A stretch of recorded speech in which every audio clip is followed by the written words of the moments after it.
Hai, jumpa lagi dengan saya. Kali ini kita akan bertemu dengan Abah Anies dan Amin Rais. Ayo kita ke sana. Halo Abah Anies, bagaimana pendapat Anda tentang Jakarta kok masih sering banjir? Jakarta telah mengambil keputusan yang fatal, dan ini melawan sunatullah. Air itu turun dari langit ke bumi. Di seluruh dunia air jatuh itu dimasukkan ke tanah, bukan dialirkan pakai gorong-gorong raksasa ke laut. Oh begitu ya. Oh, kalau menurut Mbah Amin itu pernyataan dari Pak Anies itu tadi gimana Mbah? Omongan dan gayanya mengalami kelainan jiwa, terdengar dan terlihat pernyataan yang belgedes. Oh begitu ya Mbah. Lah kalau menurut Mbah Amin itu Abah Anies itu kalau sering berkata-kata itu menurut Mbah Amin itu gimana Mbah? Tidak ada nilainya, lebih banyak tubuh-tubuh kebohongan ya, dan patgulipat. Oh begitu ya Mbah. Baiklah rekan-rekan, itu tadi kita berbicara tentang Abah Anies Baswedan yang ditanggapi oleh Mbah Amin Jayoindo. Sekian kabar dari saya, salam. Halo guys, bagaimana tadi kekonyolan-kekonyolan yang ditunjukkan dalam parodi ya? Ada sebuah perbincangan antara si Abah dengan si Sengkuni ya. Jadi memang benar adanya bahwa teori yang disampaikan oleh si Abah selama dia menjadi gubernur DKI Jakarta itu rasa-rasanya nggak masuk akal. Ya, entah dia dapat teori dari mana ya. Dia berbicara tentang air, ya. Air itu turun dari langit, itu dimasukkan ke dalam tanah, ya. Bukan dimasukkan ke dalam gorong-gorong dan dibuang ke laut. Memang faktanya kan seperti itu. Namanya air hujan turun kan pasti dia masuk ke dalam tanah. Kalau tanahnya masih ada. Lah kalau tanahnya sudah dicor pakai lantai atau pakai ubin, ya yang jelas airnya pasti akan mengalir ke got dan dibuang ke laut. Ya, faktanya kan seperti itu. Ya, itulah Anies ya. Nah, teman-teman, video saya berikut ini tentu terkait dengan ada orang-orang ya, barisan sakit hati yang mengatakan bahwa kunjungan atau masyarakat yang berkunjung ke rumahnya Bapak Jokowi akhir-akhir ini itu semuanya adalah settingan ya. Jadi menurut mereka itu yang datang di sana itu dibayar ya, dibayar bukan karena kemauan masyarakat itu sendiri. Yang saya bingung kira-kira kalaupun Pak Jokowi membayar mereka untuk apa? Nilai tambahnya buat Pak Jokowi apa? Nah, untuk lebih jelasnya mari kita simak videonya berikut ini. Pengunjung di rumah Jokowi diduga settingan. Warganet, ada bus yang dikoordinir angkut orang.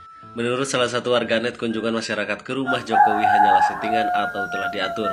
Menurut pengakuan netizen dengan akun X Zero Penumbra pada 31 Januari 2025, pemilik akun mengaku melihat setidaknya 3 bus yang dikoordinir untuk mengangkut orang ke kediaman Jokowi.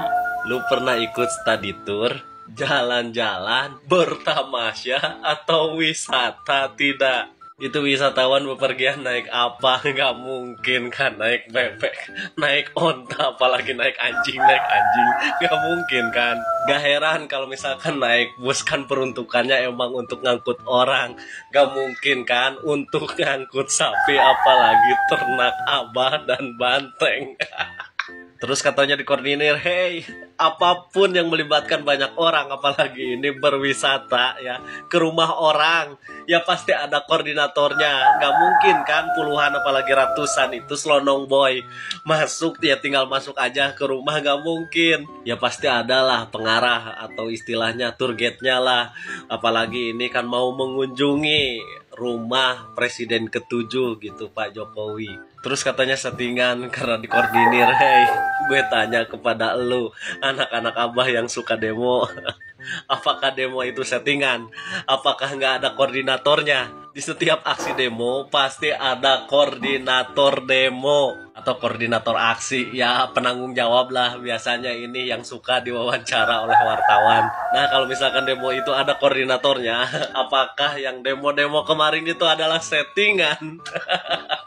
Apalagi sama demo-demo juga kan suka naik bus makan lebih dari 3, 4, 5. Ya, itu tadi ya, bahwa ketika ada seorang warganet, dia melihat bahwa ada bus yang koordinir untuk mengangkut orang.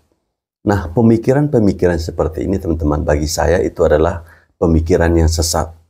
Ya, namanya orang datang berkunjung ke rumahnya Bapak Jokowi, apalagi mereka datang dengan banyak orang atau bergerombolan, tentu mereka pasti akan menggunakan bus, kecuali dia datang sendiri ya. Kalau mereka datang tujuannya berwisata, pasti orangnya banyak. Yang jelas bis itu menjadi salah satu pilihan bagi mereka untuk bisa berangkat menuju ke rumahnya Bapak Jokowi. Nah, orang-orang yang sering menuduh seperti ini, bagi saya ini mereka pasti sudah terbiasa melakukan hal itu. Ya, suka berkoordinasi kapan kita demo, bis apa yang akan kita gunakan. Ya, jadi sepertinya mereka sudah punya pengalaman sebelumnya, sehingga begitu mudah mereka menuduh bahwa pengunjung yang datang ke rumahnya Bapak Jokowi itu adalah semuanya settingan. Nggak masuk akal banget teman-teman. Menuduh ini adalah settingan. Jokowi gila hormat, ya mereka bilang. Nah, ini ada yang bilang katanya pendukungnya Pak Jokowi itu settingan. Ya, katanya settingan. Saya selama mendukung Pak Jokowi itu nggak pernah dapat bansos sekalipun, nggak pernah. Karena saya kerja konstruksi bajaringan, Kavalu, malah orang Jawa bilang di Surabaya sekitarnya itu Kavalu, bajaringan kalau Kalimantan di sini. Saya sudah merasa cukup untuk itu, memang rezeki saya di situ. Nggak pernah dapat bansos. Saya mendukung Pak Prabowo, Pak Jokowi lagi viral, lagi sama rival Pak Prabowo itu 2 kali tetap mendukung Pak Jokowi. Bahkan sampai kapanpun saya dukung Pak Jokowi. Dan akhirnya Pak Prabowo gandeng Pak Jokowi saya dukung. Saya nggak pernah dapat bantuan. Saya nggak pernah pengen dipuji Pak Jokowi, hanya ikhlas hati. Sampai TikTokku diblokir 7 kali gara-gara dukung Pak Jokowi itu. Ya, kalau abang ini katanya dia mendukung Pak Jokowi, dia belum pernah mendapatkan bansos atau dibayar pakai bansos. Kalau saya mendukung Pak Jokowi karena saya sudah dibayar mahal. Ya, supaya kalian tahu. Kalian yang selalu bilang saya ini ternaknya Mulyono. Ya, saya mendukung Pak Jokowi karena saya sudah dibayar mahal. Mau tahu apa bayarannya? Mau tahu? Yang pertama, pembangunan jembatan. Yang kedua, pembangunan bendungan. Ya. Yang ketiga, pembangunan jalan. Dan masih banyak lagi bayaran-bayaran yang diberikan oleh Pak Jokowi kepada saya. Paham kau? Kediaman Presiden ke-7 Joko Widodo di Sumber Banjarsari, Solo. Rumah Bade Jokowi jadi destinasi wisata. Ini fenomena apa? Saya juga nggak. Kita juga, mungkin semua orang juga nggak bisa ya melihat ini fenomena apa. Saya adalah fansnya Jokowi sejak tahun 2012 ya, ketika dia mencalonkan diri sebagai gubernur. Padahal saya orang Jogja, tapi saya berharap dia jadi gubernur Jakarta. Kemudian pada waktu 2014 saya fansnya. Bahkan di Facebook itu saya, wah banyak gitu konten-konten saya di Facebook, postingan saya di Facebook itu berantem sama, bahkan saya dicap munafik lah, dicap macam-macam. Bahkan teman-teman alumni pesantren saya bilang saya ini udah berubah, karena saya hanya beberapa orang, selintir orang aja yang bela Jokowi, dan saya memposting itu setiap tahun setiap hari tentang Jokowi.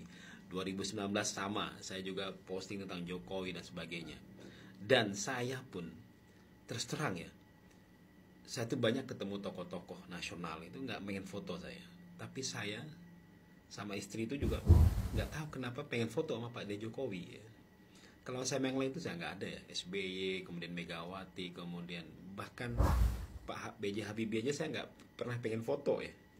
Walaupun luar biasa ya, Pak Habibie itu sangat luar biasa. Ya tokoh-tokoh nasional yang lain lah sebagainya lah. Saya nggak pernah pengen foto tuh. Tapi kalau dengan Pak D. Jokowi itu saya pengen banget suatu saat berfoto dan salaman sama beliau. Dan ini tidak tahu ini fenomena apa yang terjadi sama masyarakat. Itu kan yang menggerakkan itu kan bukan ya ini hati nurani aja yang menggerakkan. Dan saya yakin orang-orang yang datang ini nggak ada yang menggerakkan, hati nurani mereka sendiri. Dibuktikan aja, dan itu bisa dibuktikan. Silakan datang ke sana, kemudian wawancari aja sendiri. Kan nggak ada yang menggerakkan, pakai menggerakkan orang, ribuan orang untuk datang itu setiap hari pakai uang berapa banyak gitu ya kan. Itu yang menggerakkan adalah hati mereka sendiri. Termasuk saya pengen ketemu Pak D. Jokowi dan istri saya pengen ketemu itu, sama anak-anak saya juga pengen ketemu itu. Ya karena kita mengidolkan Pak D. Jokowi. Itu aja sih persoalannya. Dan ini sangat luar biasa menurut saya. Dan ini fenomena yang sangat-sangat luar biasa. Ya, ini kan sentuhan ya. Orang itu bisa menyentuh orang lain dengan hatinya, ya kan? Nah, kalau orang udah tersentuh hatinya itu susah banget itu. Itu luar biasa banget. Karena kan hatinya yang tersentuh. Ya.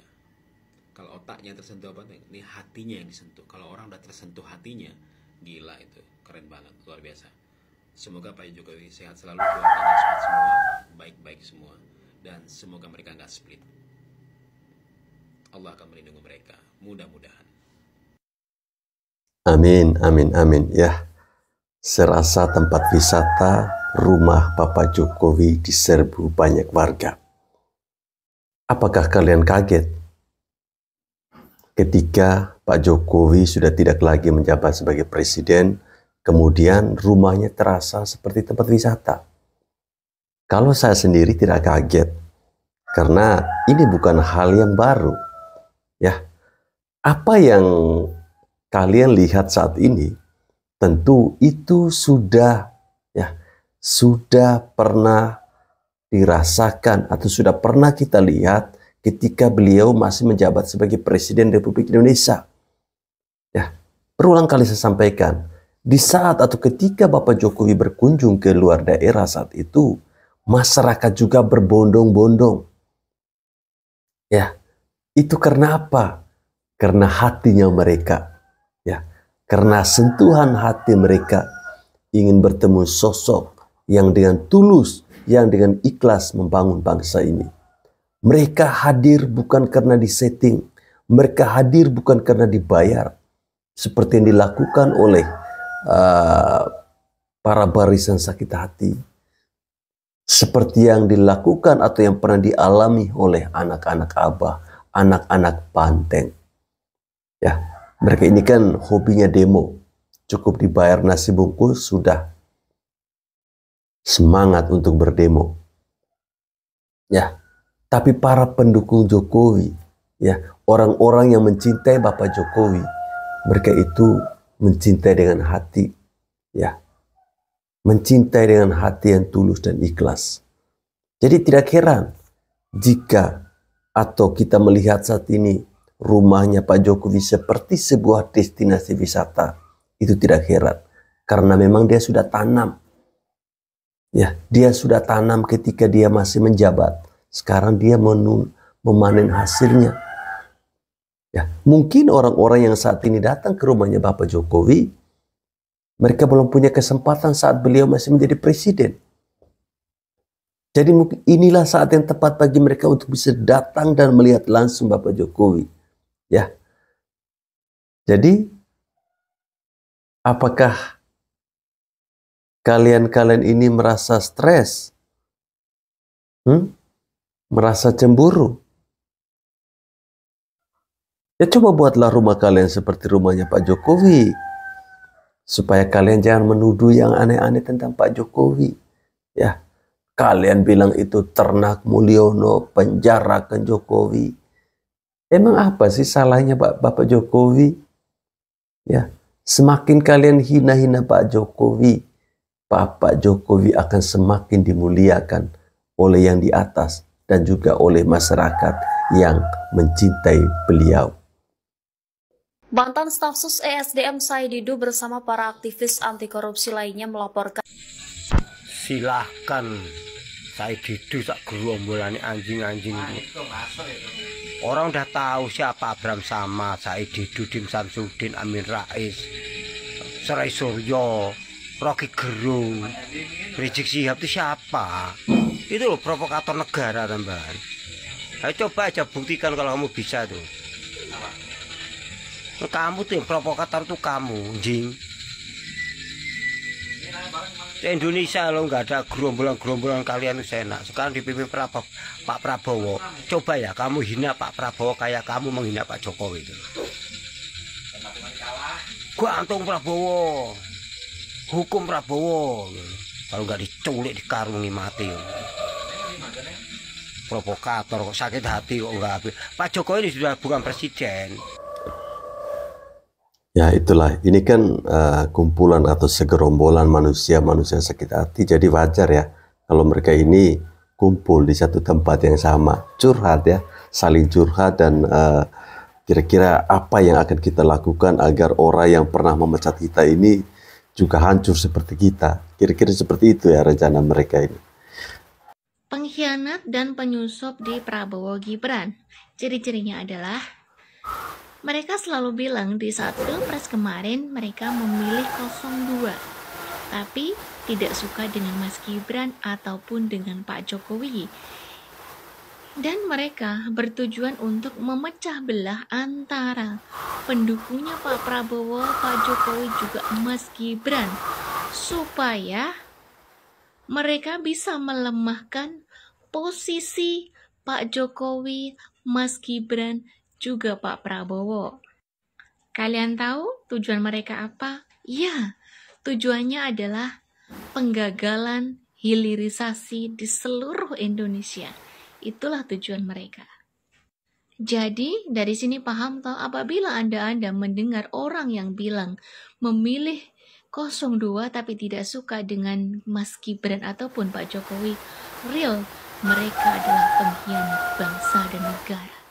Ya, pengkhianat dan penyusup di Prabowo Gibran, saya kira akan sangat mudah ya untuk melihat siapa pengkhianat, siapa penyusup ya.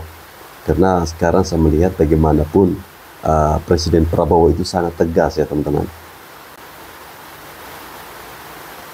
Cie, ternyata Pak Kolet Nelayan ini ternyata dulu tim sesnya Anies Baswedan waktu Pilpres kemarin ya. Kita simak video.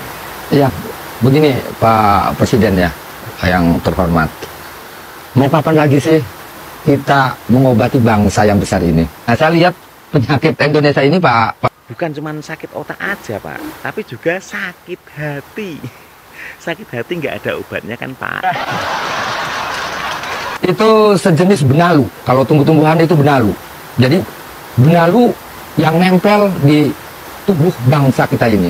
Oh, jadi yang Anda anggap benalu itu Anies Baswedan yang dari zaman sana nempel di Indonesia, numpang hidup di Indonesia dan mencalonkan diri sebagai presiden gitu ya maksudnya. Selain itu, benalu ini juga nempel di Partai Nasdem, nempel di Partai PKB, nempel di PKS, lalu nempel di PDIP yang katanya mau mengusung dia jadi cagup Jakarta. Tapi junjunganmu itu cuma kena prank. Terus kemudian si benalu ini juga kadang di freezernya itu Pak Presiden itu masih banyak dagingnya, masih banyak daging ayamnya, berasnya masih banyak. Ini masih kurang terus, masih nyolong terus. Ini yang perlu dibersihkan ini Pak Presiden. Yang Anda maksud itu junjunganmu yang menimbun beras bansos sampai busuk tuh. Nih buktinya. Gini loh Pak Kolet, kan Anda ini kan anti reklamasi. Padahal dulu waktu junjunganmu itu, waktu abahmu itu menjadi Gubernur Jakarta, dia itu melakukan reklamasi lahan laut seluas 150 hektar di Ancol sana. No, buktinya. Dan sekarang Forum Penyelamat Banten itu melaporkan Pak Khalid ke Mabes Polri dengan tuduhan fitnah dan bikin gaduh. Ya kalau itu memang terbukti ya selamat ya Pak Khalid ya. Sebentar lagi pasti Anda akan mendapatkan seragam baru, yaitu seragam Shopee. Logo. Ya, pendukungnya Anies Baswedan ini memang aneh-aneh ya. Mereka hobinya apa ya? Buat penyamaran. Teman-teman masih ingat tidak saat Pilpres kemarin ketika ada seorang kader dari PKS ya kalau saya tidak salah yang menyamar. Itu juga sama, berpura-pura menjadi seorang nelayan. Ternyata dia caleg. Lah ini terbongkar lagi si kolik ini. Ya. Katanya dia nelayan juga. Ternyata pendukungnya Anies Baswedan, teman-teman. Memang aneh-aneh ya pendukungnya Anies Baswedan ini. Semuanya mirip sama junjungannya.